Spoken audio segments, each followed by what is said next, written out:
네, 안녕하세요. 이번 시간은 발해에 복속된 세력들 그리고 주변 국가와 어떤 관계가 있었나 한번 살펴보도록 하겠습니다. 맨 처음에는 그 중앙아시아 쪽하고 발해하고 그 교통했던 게 굉장히 많이 나오고 있어요. 그래서 이제 그거에 대해서 한번 알아보도록 하겠습니다. 이 당시는 그 위그르 제국이 있었던 그러한 시기이기 때문에 그거에 대해서 이제 한번 보도록 하겠습니다. 연해주 쪽에 콕샬로프카 그 성에서는 원무늬가 새겨져 있는 것이 나오고 있고, 콕샬로프카 이제 성 말고 그 옆에 유적이 있습니다. 여기서도 동심능형 격자문이라 그래서 이렇게 동심원 비슷한 게 있고, 그 다음에 격자로 또 이렇게 된 무늬 이런 것들이 있어요. 그 다음에 이제 노보고르크 제북하 주거지 유적에서는 소그드, 그러니까 그 당시에 중앙아시아의 그 대상들이 왔다 갔다 했는데 그 사람들을 소그드인이라고 그랬죠. 지금 어디냐면 사마르칸트 지역입니다. 거기에서 나온 은하가 있습니다. 은하가 나왔는데 그 은하가 어떤 거냐면 왕관을 쓴 왕이 그려져 있어요. 그 어떤 거, 생긴 모양이 어떤 거? 요겁니다. 요거. 요런 은하인데, 요 안에 뭐라고 되어 있냐? 왕관을 쓴 왕이 그려져 있고, 아랍어로 알 마흐티라고 써 있어요. 그리고 소그드 문자로 부하라의 왕이라고 써 있어요. 여기 지금 이런 은하가 어디서 나왔냐? 우즈베키스탄의 타지겐트 성에서 똑같은 은하가 나왔어요. 그러면 나중에 칼리프가 된 무하마드 알 마흐디라는 사람이 실제로 부하라의 총독으로 있었어요. 그 시기가 언제냐? 761년에서 762년 요 사이에 여기에 있었던 거야, 실제로. 그런데 이 은하가 어디에 나오냐? 연해주에서 나오는 거죠. 그랬을 때 7세기에서 10세기 그 발해 시대에 중앙아시아 지역하고 굉장히 깊은 관계가 있었다라는 것을 알 수가 있습니다. 그 다음에 이제 니콜라예프카 성에서는 뭐가 냐면 중앙아시아 지역에서 쓰는 청동 거울. 청동 거울이 어떻게 생긴 요거죠. 요렇게 생긴 요 가운데가 이렇게 볼록하고 요런 청동 거울이 나오고 있습니다. 그 다음에 이제 또 하나 중요한 것은 상경성 토대자촌에서 나오는 서아시아의 사리함 유리병. 전번 시간에 말씀드렸죠. 사리함 속에 마지막에 이렇게 유리병이 있고 그 속에 사리를 넣었다. 이제 그 얘기를 했는데 그 유리병이 바로 거기서 나온 거를. 그런 것들이 또 있고, 또 이 토대자 사지에서 뭐가냐? 소그드인의 신장상, 얼굴 모습이 나왔죠. 그러니까 이거 보시면 이겁니다. 이렇게. 이게 우리나라 사람 얼굴이 아니죠. 이런 형태의 사람이 나왔다라는 거. 그 다음에 이제 우스리크 성하고 여기에서 발견된 룸문자, 그쪽 지역이죠. 그쪽 지역에서 중앙아시아 지역에서 사용하던 문자가 새겨져 있는 강돌. 그 다음에 이제 니콜라예프카, 스몰리노성, 안드로노, 쿨리치 뭐 이런 유적에서 나오는 게 뭐냐면 철제 마르간이라는 게 뭐냐면 악기입니다. 악기인데 어떻게 생겼냐면 이렇게 생겼어요. 이렇게 생겼는데 여기가 지금 하나가 사라졌는데 여기 이렇게 나와 있어요. 그래서 입에다 대고 이렇게 트는 거예요. 요새도 그 사람들이 연주를 하더라고요. 그게 이제 마르간이에요. 이게 이제 나왔어요. 이건 이제 우리나라 발해 악기가 아니거든요. 중앙아시아 쪽에 이제 악기입니다. 그래서 이런 것들을 볼 수가 있고, 또 하나가 이제 뭐냐면 그라스키노 성에서 나오는 쌍봉 낙타상하고 낙타의 뼈 이런 것들이 나오고 있죠. 이게 이제 뭐냐면 요겁니다. 이렇게 쌍봉 낙타. 요게 이제 그라스키노 성에서 나오고 있다. 그 다음에 이제 콕샤로프카 유적에서는 정사각형으로 만드는 제단이 나왔는데 이게 제사 유적이에요. 위그르인들의 독특한 제사 유적이다. 요거하고 똑같은 게 어디서 나왔냐? 몽골 지역에서 나왔어요. 몽골의 아르한가이 아이막의 우부르즈 하찰이라는 유적에서 이게 나옵니다. 왜 그러냐면 그 당시에 위구르 제국의 수도가 어디냐? 하라호름이에요. 그 하라호름은 나중에 몽골 제국이 수도가 있었던 데입니다. 그 몽골 제국이 거기를 수도로 삼은 이유가 위구르 제국의 수도가 있었기 때문에 그렇습니다. 그래서 이제 굉장히 중요한 지역인데 작년에도 제가 갔다 왔습니다. 근데 거기에 나오는 유적하고 똑같다는 얘기야. 어떻게 생겼냐면 요겁니다. 이런 제사 유적이 나왔죠. 그리고 여기서 이제 위구르 지역의 그 토기가 나왔기 때문에 이거 위구르인들이 여기에 살았고 여기다가 제사를 지냈구나 하는 걸 알 수가 있습니다. 또 하나 중요한 거는 치타는 어디냐면 만주하고 시베리아하고 경계 지역입니다. 거기서 뭐가 있냐면 중앙아시아의 토기하고 등자, 발걸이죠. 요거는 이제 고구려 계통입니다. 이런 것이 나왔다. 그러면 이게 지금 어디냐면 요 톡입니다. 여기 보면 문양이 있죠. 이런 문양의 토기는 중앙아시아 지역에 나오는 토기라는 것을 알 수가 있습니다. 그래서 지금 그 당시에 그 위구르 제국에 들어가 있던 이 사마르칸트 지역에 살고 있는 소그드인들. 근데 이 소그드라는 게 누구냐 하면은 스키타이예요. 스키타이 민족이 쭉 이동해 오다가 머무른 곳이 어디냐면 사마르칸트 지역입니다. 이들은 샤카라고도 부릅니다. 샤카족. 그래서 이제 소그디어, 샤카, 또 사쿠라 뭐 이렇게 여러 가지로 부르는데 이들이 주로 하는 게 뭐냐면 대상들, 아라비아 대상이라 그러잖아요. 근데 아라비아 사람이 온 게 아니고 그 중개 무역을 하던 애는 그 중앙아시아에 있던 이 사마르칸트 지역 사람들이 이 실크로드를 타고 오면서 왔다 갔다 한 거예요. 그래서 우리나라 각저총의 그 벽화, 그 다음에 경주의 괴릉이라든가 또 처형무에 나오는 얼굴들, 아까 소그드인의 신장상 이런 것들이 다 뭐냐면 그쪽 지역을 사람입니다. 또 하나 중요한 것은 그라스키노 성터에서 뭐가 냐면 고누판이 나옵니다. 이거 우리 이제 어릴 때 많이 했는데 이렇게 땅바닥에다 이렇게 그림을 그리죠. 이게 고누예요. 근데 이 고누판이 나왔다는 거예요. 이게 이제 발굴된 거죠. 이 고누판이 나왔어요. 그리고 이게 신라 시대 6세기 신라 시대 칠곡의 송림사 5층 전탑에도 그 전돌 이 벽돌에 새겨져 있어요. 그러니까 신라도 그쪽 사람들이 왔다 갔다 했기 때문에 괴릉에 이렇게 그 얼굴이 이상한 얼굴이 나오는 거죠. 그 다음에 이제 위그르의 수도가 아니면 하르발가스거든요. 이 하르발가스에서도 나온 거예요. 이게 하르발가스에서 나온 고누판입니다. 이게 이제 크라스키노 연해주에서 발해 유적에서 나오는 거. 이렇게 볼 때 이들이 이제 그 교통했던 것이 나타나고 있다. 그래서 이제 이 러시아의 학자들은 왜 이런 그 루트가 형성이 됐을까라고 연구를 해보니까 이 담비길이다. 그래서 이제 그분은 뭐라냐면 담비길이라고 그래요.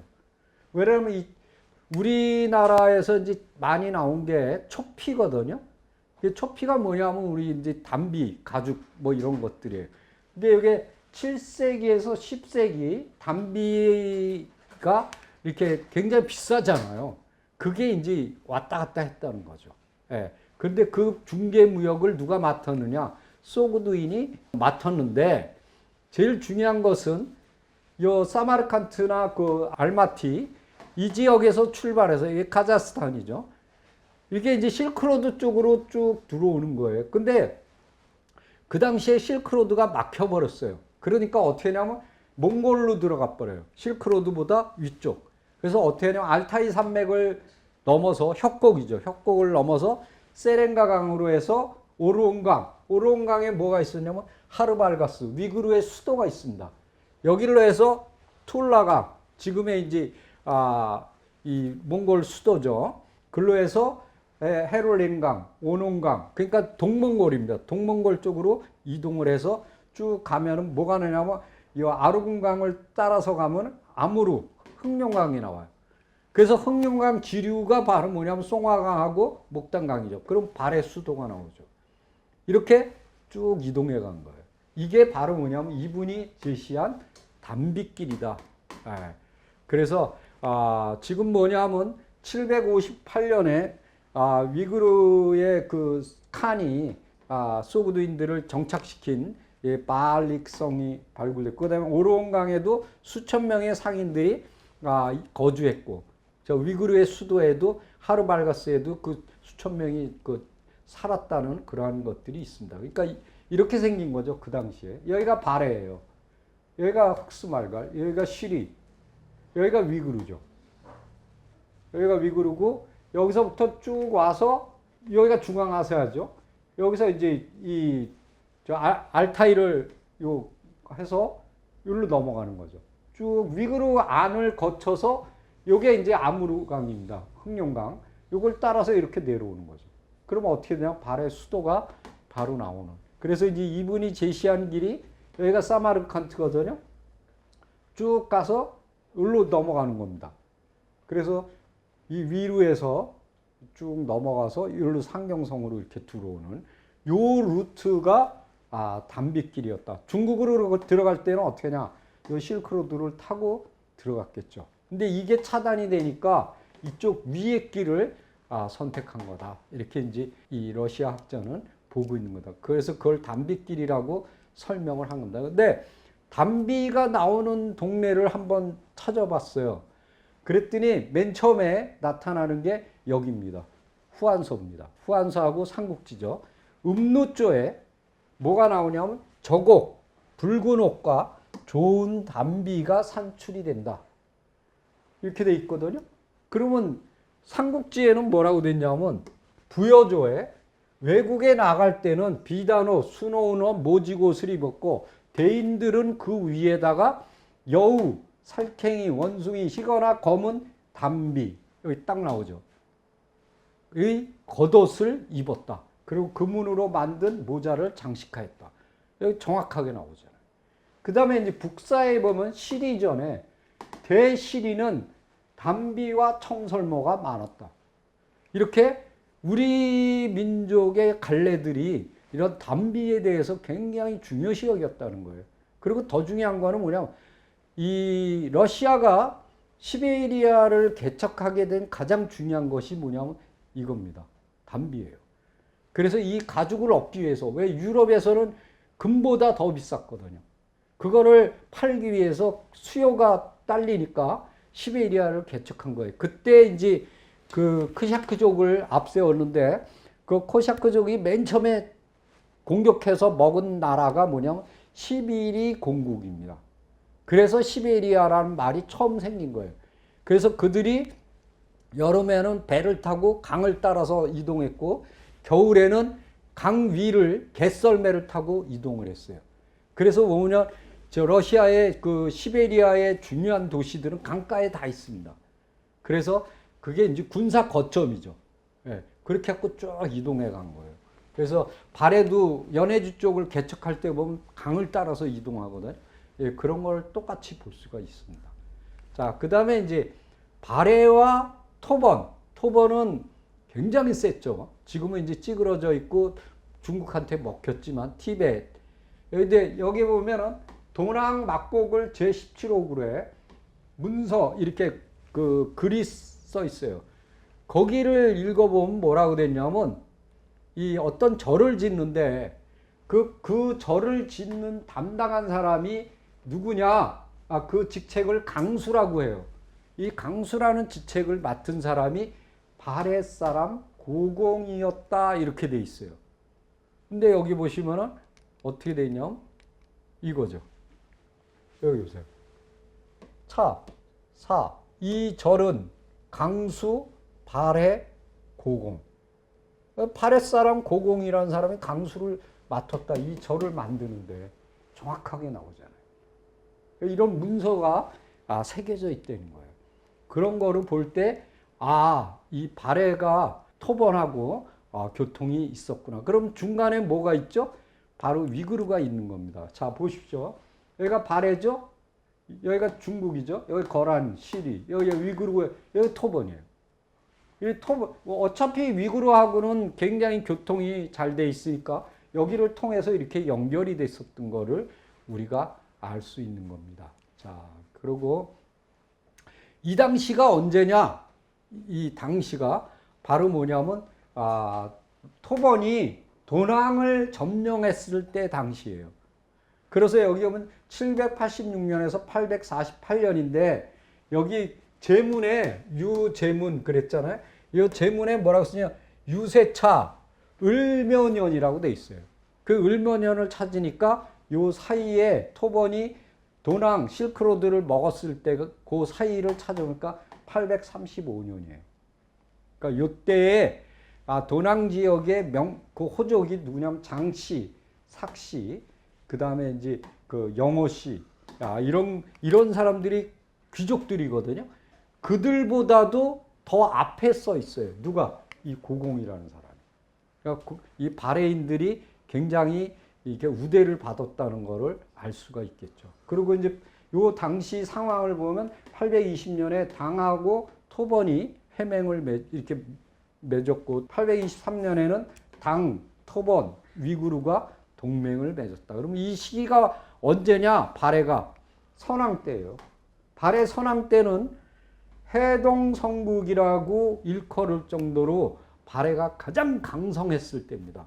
그러니까 발해의 5경 15부 62주가 완성되는 게 언제냐면 선왕 때죠. 이때 이제 그 토번하고 이렇게 이제 관련이 있었다라는 것을 알 수가 있습니다.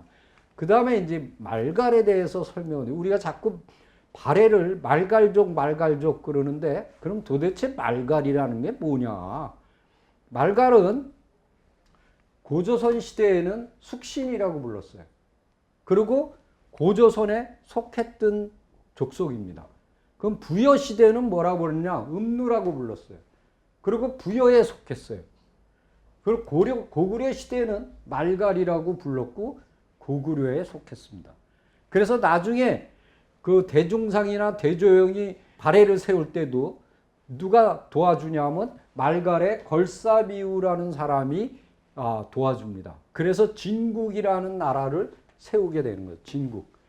이제 중국에서는 발해라고 부르지만 우리는 진국이에요.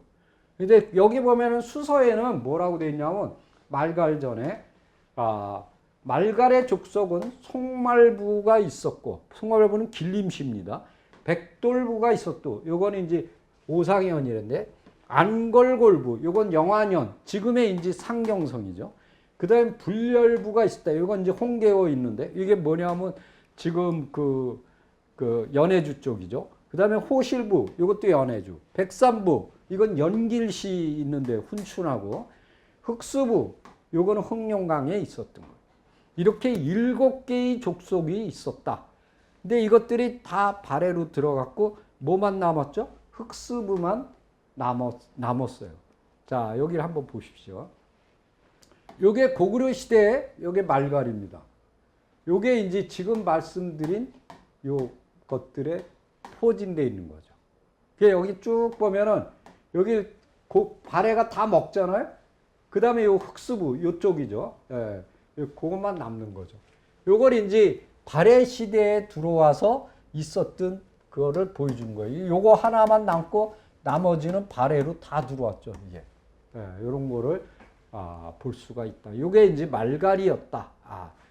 아까 이제 그 발해한테 안 먹혔던 말갈이 나중에 먹혔지만 그게 바로 흑수부예요. 그래서 흑수부는 여러 부족으로 쪼개지는데 불열부, 우루부, 월이부, 천리부, 삼어부, 군리부, 굴설부가 있었다. 그래서 714년 당나라에 사신을 보냈어요.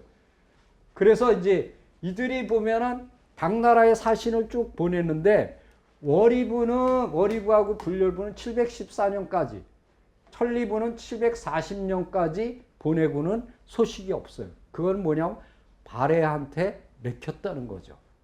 그리고 그 다음에 흑수 말갈은 발해에 대항 이제 거길 자꾸 점령해 들어오니까 이 당나라한테 사신을 보냅니다. 그래서 이제 당나라가 722년에 흑수 말갈을 이제 여기 사신을 보내오니까 발리주 자사를 임명해요. 그래서 이제 끌어들이는 거죠. 그리고 724년에 또 사신을 당나라에 또 보내요. 725년에도 사신을 보내요. 그러니까 계속 가까워지니까 이 당나라에서 이제는 도독부를 거기다 설치합니다. 그게 뭐냐면 흑수 도독부예요. 그래서 완전히 이제 당나라로 끌어들이는 거죠. 그러자 발해 무왕이 안 되겠다. 그래갖고 이제 동생인 대문예로 하여금 흑수 말갈을 치게 합니다. 근데 이자가 배신을 하고 당나라로 도망을 가죠. 그래서 그 동생인 대이라를 파견해서 그 흑수 말갈을 먹어버려요. 그 후에 이제 그 복속이 됐다가 912년에 이 발해가 이렇게 힘이 약해지니까 이제 다시 중국에 붙는 거죠. 후량에게 조공을 하게 됩니다. 그러니까 741년 이후에는 아까 이제 천리부, 요게 이제 흑수 말갈 중에서 천리부죠. 그거에다가 천리부를 설치하고 불렬부에는 발해가 동평부를 설치하고 우루부에는 정리부와 안변부를 설치해 갖고 완전히 먹어버리는. 그 다음에 여기 보시면은 선왕 때 가장 강성했을 때는 월이 말갈을 저기 정복해서 회원부와 안원부를 두었다. 그러니까 이게 지금 어디냐면 여기죠. 여기가 천리, 여기 월이, 불열, 우루. 이거를 여기까지 쭉 이제 발해가 다 먹고 들어가는 거죠. 예. 그거를 이제 설명을 드린 겁니다.